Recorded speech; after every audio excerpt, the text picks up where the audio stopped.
Hey there, Internet. Nerdarchy here for Nerds by Nerds. This is Ryan. Today we're going to get horny as we talk about the Minotaur. I'll introduce my esteemed colleagues. Bro. Dave. Ted. Nate.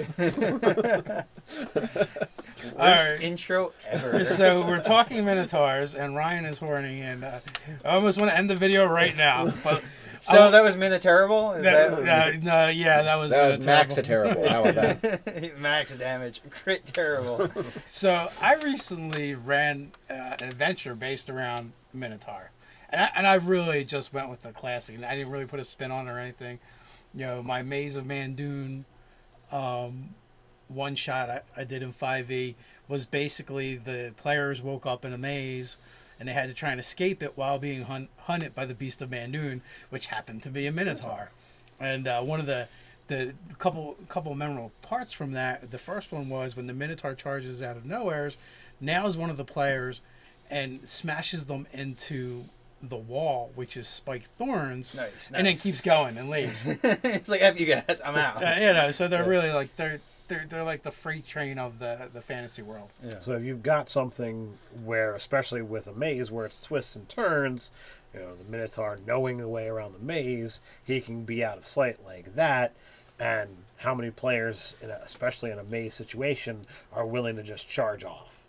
Well, it's not just that though. Like thematically, the Minotaur from mythology, was in the labyrinth. Mm-hmm.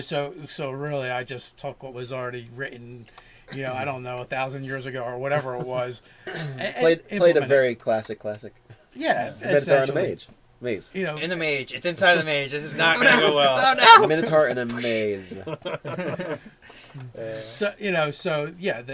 Absolutely, the history for the Minotaur, the mythology is it's a beast in a labyrinth. Right. Minos, I believe, was the name of the first Minotaur. Right.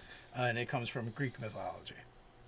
But there's a lot more you can do with Minotaurs. I mean, as we've seen with Dragonlance, they took Minotaurs, turned them into a seafaring race.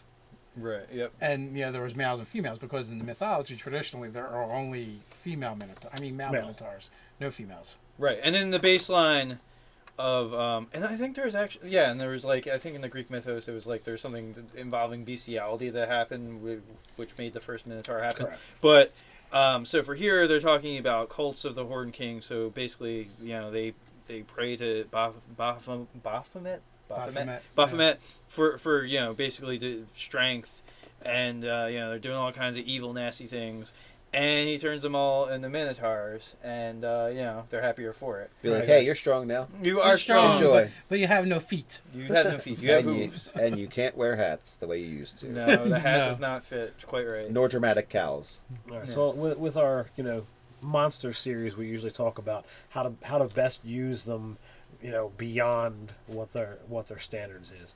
So what kind of tips do we have for how to? I've used Minotaur before. It's one of my favorite monsters. They taste love them. delicious. Well, I guess a little salt and pepper, some curry. You could culinarily use them. Yeah. But I had a society or a culture that was ruled by Minotaurs, and I did Minotaurs are always born male, and they would take concubines from the culture. The culture would all sacrifice their women to them in order to have peace. So, but then in the society, the women were actually treated really well, other than the fact that they kind of had to be wives to these Minotaurs. Aside from the arranged marriage problem. Almost like they're almost like a prized pet, and, which would then give them more Minotaurs that continue their rule over this culture. Yeah, and I had flavored some after ancient Egypt, so I gave them big curving copish swords or whatever, which in this edition would just be scimitars or whatever, and they had the cool sort of those cloth things that come off the head are in the pharaonic images. You gave them fancy clothes. Yeah, fancy cool clothes, man, and billowing pants, togas, good stuff. So we also usually see how it can be best used in a campaign. They're a CR3 or Challenge 3, however wording you want to use.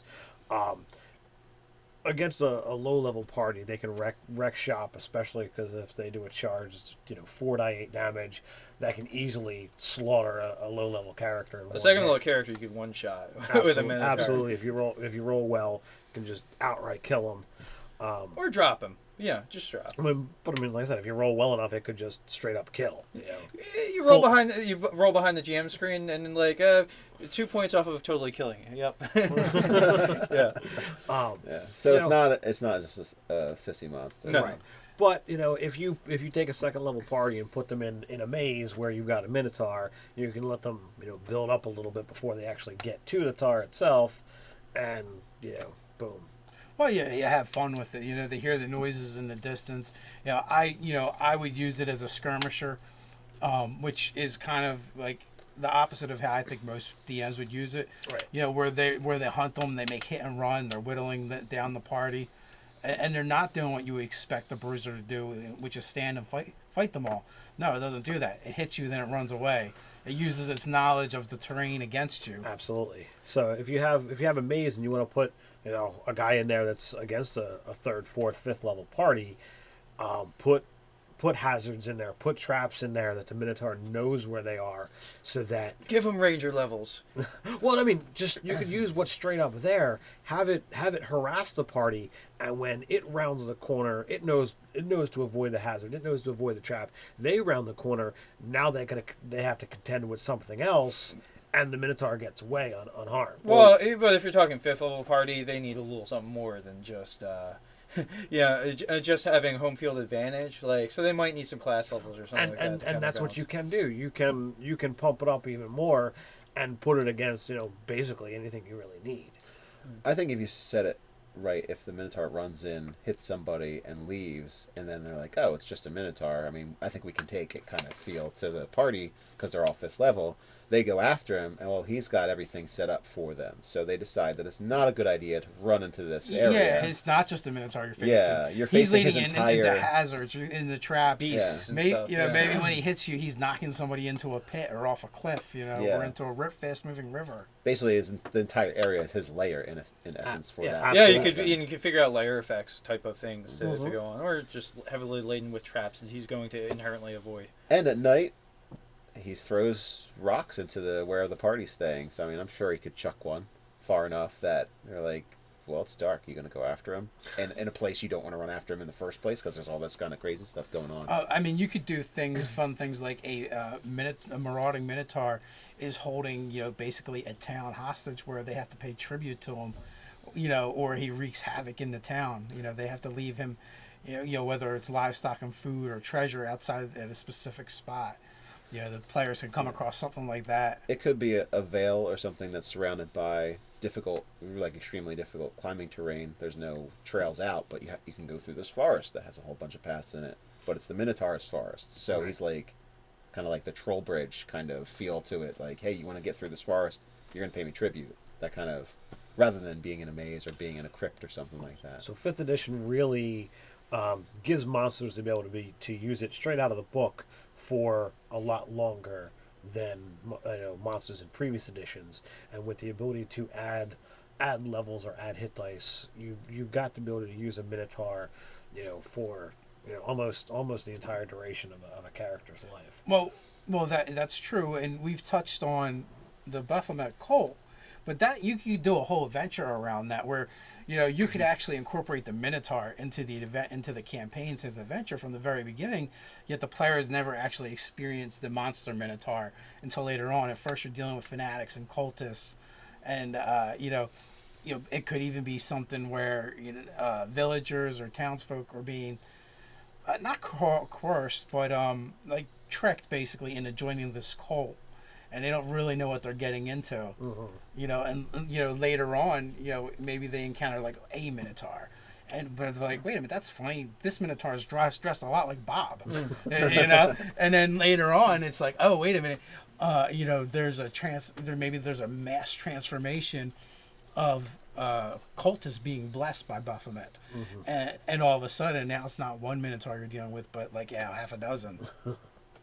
So there's a way for this story arc to keep continuing throughout a campaign. Yeah, and then if you wanted to do something against type too, you could have like the Minotaur that wants to regain his humanity, and Right. like the party trying to help him type of situation too. Well, yeah, you could definitely do, and I've probably done it before. The noble beast, Yeah. where he didn't choose it; it just happened to him, but he still fights against. Or as you're saying, he was tricked. Yes. And all right, well now he's a Minotaur. He doesn't want to be. What if he's got that that wife or that love at home that he wants to get back to, and his wife is horrified, or There's a monster that bothers her at night, or it doesn't believe that it's really her husband, and it's not maybe you've got a low magic world. You have to send this guy on this quest to go find this priest who's got this legendary ability to remove it. Yeah, you could do it to a player character, or maybe the players have to help him find the cure. And what if it's the thing where so physically he transforms automatically, but slowly his mind is going to be warped, turning him more bestial and more into the beast than the man. So then it's like it's a race against the clock to cure him before he becomes immune to the cure. He's no longer willing to accept a cure.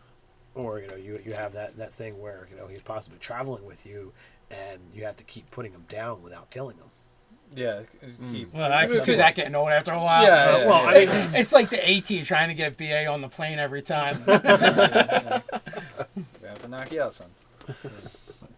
I don't know. Minotaurs have a pretty thick skull. They do. They're 76 hit points, man. That's got some staying power. I'm even trying to imagine like how many rounds it would take, say, like a third level party to put Burn that them down. Without some good hot with, dice roll. with occasional misses, not as longer than you want it to. Yeah, like 5-6 rounds maybe. I don't know. I think 4 or 5 rounds is what the combat went for us. Yeah, and I think that's a decent encounter in this edition. Like 3 to 5 is like optimal. Like for. I agree. Back to the transform Minotaur, I was thinking that it would be good to add in a little bit of madness into that, in the sense of you could have him where he's just like shocked, like I've just realized again that I'm stuck in this body, and he just like sits there in a corner, or he cries, or he breaks the whole Or bunch of he's stuff. wrecking whatever Yeah, he's done. He gets that roll that he's stunned. Huh? Yeah, you could do that. Yeah. Or the one I realized I really like killing people. No, I mean not indefinite insanity, but like little bouts. Like he's mad.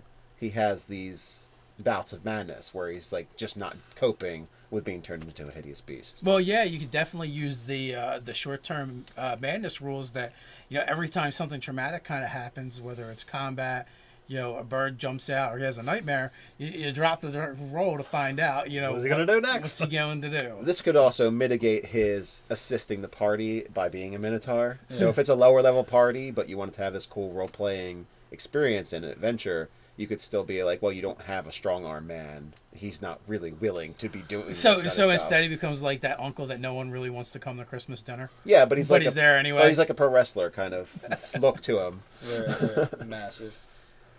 So I guess, like I was saying, in the quest that I ran with him for 5th edition, it was only like 4 or 5 rounds of combat, but he waited until the party discovered a pit.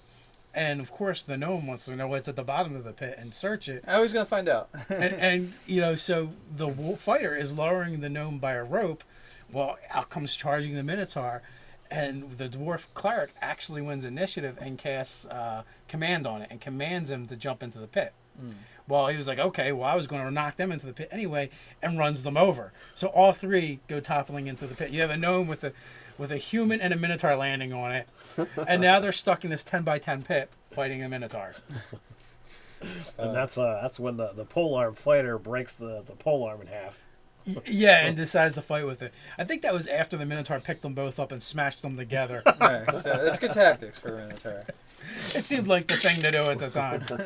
Did they do? What's the damage on a human body? Is it like a D4 plus strength? Is that... I don't know. I just made something up. The Minotaur strength plus whatever improvised weapon gnome. Yeah. Well, I would imagine the gnome would do less damage to the human than the human would do to the gnome. Because he's using it against Depends him, on right? if the gnome is pointy or not. Did you use the 2 weapon fighting penalties? Well, yeah, that's true. Whoa, what edition is this? Yeah, Well, yeah. no, the other attack would be a bonus action. You wouldn't get your strength damage to the other improvised weapon. Yeah, to the gnome. Of the Because gnome. everyone knows it's much harder to swing the gnome effectively. The gnome is the offhanded weapon, I would say. Yeah. Definitely in this situation. Any other thing to add about Minotaur? Yeah. But I think we added some stuff, so we gave people stuff to work with, some ideas You know, on how to in, use them. in past editions too, they did a thing where, like second edition, where Minotaurs, a certain sect of them, like maybe the nobles or whatever, were like wizards. So like something that's badass and strong, that's also a spellcaster, you know. And so you could, do something where you have to deal with the threat of it being physically powerful, and also it can hurt you at range because it's got access to a good mix of spellcasting. that could go along with the cult. If you want to, really flavor your world, the serious, quote unquote priests of Baphomet, become a caster of some kind. They've got And- 16 wisdom, so I mean that's. Yeah, you could absolutely do too, like where. Ooh, that 6 intelligence is not so great for the wizard. Well, We'd have- but I mean, we'd have but I to mean, if you fix that. if you change it for, you have a unique character. Yeah. That's the Oh, yeah, base. absolutely. So if you've got someone that's well above norm, Or a variant. You Yeah. could easily just do a variant. What about a specific circumstance that causes someone to turn into a minotaur, right? And they're marauding through the town, yet no one really knows. But after, so you could do the whole like werebeast thing. Like lycanthropy. Yeah, but instead of turning into a specific were creature, they turn into a minotaur. They maraud for the night, and then they will wake up somewheres wondering where all the blood came from. That sounds like a Friday night, really. Right? Well, it could be like that.